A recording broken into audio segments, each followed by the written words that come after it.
La rédaction a été envahie par les manifestants. Nous sommes quelques journalistes à avoir rejoint le mouvement. Les autres journalistes de la rédaction sont actuellement dans les caves. Vous le voyez juste derrière moi. Nous sommes, devant les grilles du château de Versailles, tout près de Paris, où l'exécutif s'est réfugié sous très haute protection policière.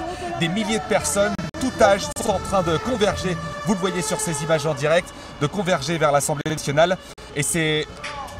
On me le confirme à l'instant dans l'oreille, le chef de l'État va s'exprimer en direct sur notre antenne.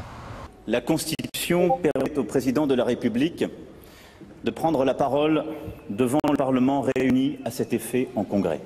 Il est des heures qui, de cette possibilité, font une nécessité. Les heures que nous vivons sont de celles-là.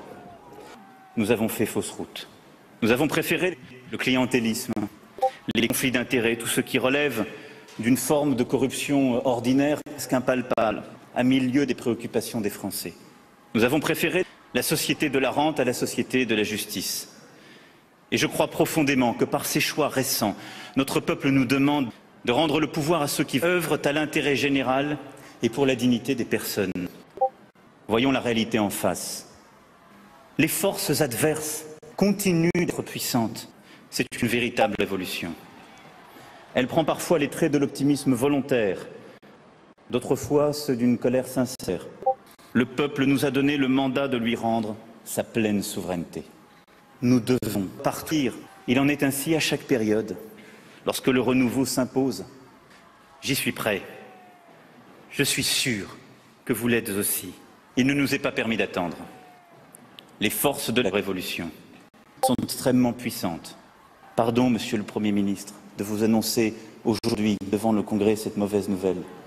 Ce qui nous est demandé par le peuple, c'est de renoncer, vous et moi. Vous venez de l'entendre, le président a donc décidé d'abandonner le pouvoir, et ce sous la pression populaire. Les grands industriels français sont en train d'organiser l'exfiltration du désormais ex-président.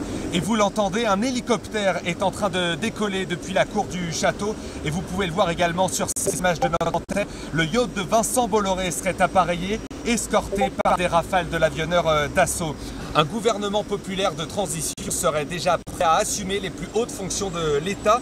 Ce gouvernement populaire se revendique des valeurs du Conseil national de la résistance. Et la première action de ce gouvernement, eh bien, dans les heures qui viennent, il mettra en place une assemblée constituante pour une nouvelle république sociale émancipée. Ce gouvernement nous invite toutes et tous à réfléchir ensemble en Haute-Savoie sur la petite commune de Torrent-Glières au Forum des Résistances les 1, 2 et 3 juin prochains au pied du plateau des Glières.